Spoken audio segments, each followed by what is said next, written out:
বগুড়া দুপচাঁচিয়ার আলোচিত হত্যাকাণ্ড, গৃহবধূ উম্মে সালমা হত্যাকাণ্ড, যে হত্যাকাণ্ডে যখন র্যাবের প্রেস ব্রিফিং এর পর সামনে আসে যে তার মাকে আসলে হত্যা করেছে তারই ছোট ছেলে সাদ বিন আজিজুর, যে ঘটনাটি কিন্তু মুহূর্তের মধ্যে দেশ ছাড়িয়ে সারা বিশ্বে অত্যন্ত হৃদয় বিদারক একটি ঘটনা হিসেবে পরিচিতি পায় এবং লাখো মানুষের হৃদয়ে কিন্তু রক্তক্ষরণ হয়। এবং এখানে কিন্তু সাধারণ মানুষ কিন্তু শুরুতে কখনোই বিশ্বাস করতে পারছিল না যে নিজের ছোট ছেলে তার মাকে, জন্মদাত্রী মাকে হত্যা করেছে। এই ঘটনার কিন্তু বর্ণনা দিয়েছিল র্যাব। আপনারা জানেন যে গত 10 নভেম্বর কিন্তু চাঞ্চল্যকর এই হত্যাকাণ্ডের ঘটনা ঘটে বগুড়া দুপচাঁচিয়া এলাকায় নিজ বাড়িতে। এই ঘটনার পর 11ই নভেম্বর নিহতের স্বামী, স্থানীয় মসজিদের ইমাম আজিজুর রহমান এবং তার ছোট ছেলে সাদ বিন আজিজুরকে কিন্তু র্যাব 12 বগুড়া ক্যাম্পে জিজ্ঞাসাবাদের জন্য আনা হয় এবং তার পরের দিনই কিন্তু আনুষ্ঠানিক প্রেস ব্রিফিং এ জানানো হয় র্যাব সাদকে গ্রেপ্তার দেখানোর মধ্য দিয়ে জানায় যে তার মাকে হত্যা করেছে তার ছোট ছেলে সাদ বিন আজিজুর। এবং কারণ হিসেবে সেই সময় র্যাব জানিয়েছিল যে সাদ বিন আজিজুর পকেট খরচের টাকা না পাওয়া এবং প্রেমে বাধা দেওয়ার ক্ষোভ থেকেই কিন্তু তার মাকে হত্যা করে। কিন্তু এই ঘটনার কিন্তু সম্পূর্ণ মোড় পাল্টে যায় যখন পুলিশ তাকে রিমান্ডে আনে। রিমান্ডে আনার পর জানা যায় যে এই ঘটনার সাথে কিন্তু সাদ কোনোভাবেই সম্পৃক্ত না।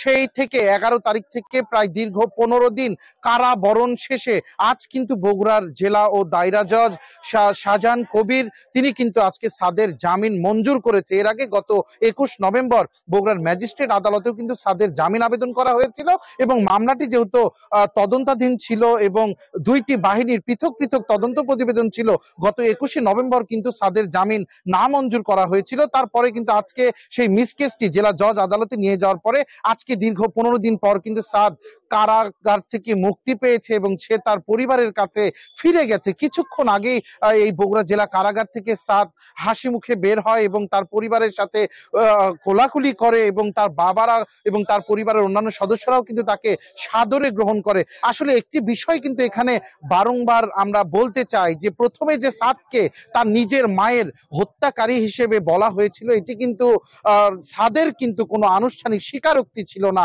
তারা এখানে কিন্তু র্যাব গ্রেপ্তারের পরে র্যাব আনুষ্ঠানিক প্রেস ব্রিফিং এর মাধ্যমে মিডিয়া সহ সারা দেশবাসীকে জানিয়েছিল যে এই হত্যাকাণ্ডের পিছনে রয়েছে সাদ। তবে পুলিশ যখন রিমান্ডে আনে, রিমান্ডে কিন্তু জানা যায় যে এই ঘটনার পিছনে সাদ নয়, সেই নিহত উম্মে সালমার যে বাড়ি, সেই বাড়িরই 4 তলার ভাড়াটিয়া এবং এই হত্যাকাণ্ডের যাকে মাস্টারমাইন্ড বলা হচ্ছে মাবিয়া সুলতানা, সেই মাবিয়া সুলতানাই কিন্তু তার অনৈতিক কর্মকাণ্ডে বাধা দেওয়ার ক্ষোভ থেকে কিন্তু পরিকল্পিতভাবে হত্যা করেছিল উম্মে সালমাকে এবং তার এই কাজে সহযোগিতা করেছিল 50,000 টাকা করে, মাত্র 1 লাখ টাকার বিনিময়ে এই কাজে কিন্তু তাকে সহযোগিতা করেছিল মোসলেম এবং সুমন। এই 3 জনকে কিন্তু পুলিশ গ্রেপ্তার করার পর তারা কিন্তু আলাদা আলাদা ভাবে আদালত ইতিমধ্যেই 164 ধারায় স্বীকারোক্তিমূলক জবানবন্দি দিয়েছে। এবং একটু আগেও আমার সাদের আইনজীবী অ্যাডভোকেট উৎপল বাগচির সাথে কথা হয়েছে, তিনি যেটি জানিয়েছেন যে সাদের যারা এই হত্যাকাণ্ডের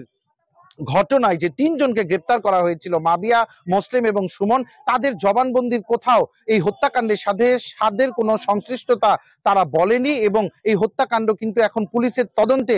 বারংবার তারা যেটি বলছে যে পুলিশের তদন্তে এখন পর্যন্ত কোথাও সাদের এই হত্যাকাণ্ডের সাথে কোনো সংশ্লিষ্টতা নেই।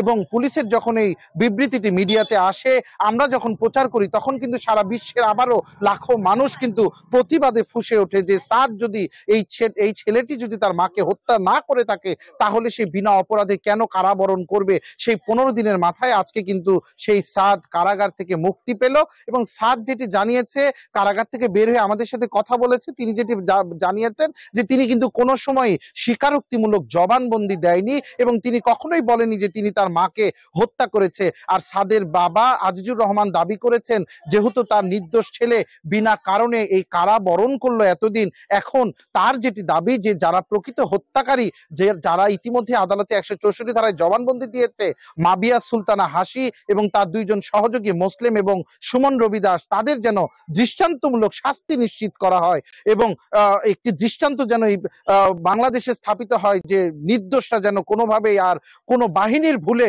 যেন আর কখনো সাজা না পায় এবং যারা দোষী তারা যেন কোনোভাবেই আইনের ফাঁক গলিয়ে যেন বের হয়ে না যেতে পারে। এটি এখন তাদের একমাত্র প্রত্যাশা। সাদ তার পরিবারের কাছে কাছে ফিরে গেছে, এটি এখন সবচেয়ে প্রশান্তি এবং আনন্দের খবর। তবে সাদের পরিবার এবং সাদের আইনজীবী যেটি বলছেন যে পুলিশের তদন্তে এখন পর্যন্ত যেহেতু সাদের এই হত্যাকাণ্ডের সাথে কোনো সম্পৃক্ততা পাওয়া যায়নি, তারা আশা করছেন যে চূড়ান্ত যে অভিযোগপত্র হবে সেখান থেকে তাকে নির্দোষে খালাস দেয়া হবে বলে তার পরিবার আশা ব্যক্ত করেছে। বগুড়া জেলা কারাগার থেকে আজ দীর্ঘ 15 দিন পর সাদের জামিন মঞ্জুরের পর কারাগার থেকে মুক্তি নিয়ে আমার কাছে আজকে এটি ছিল সর্বশেষ।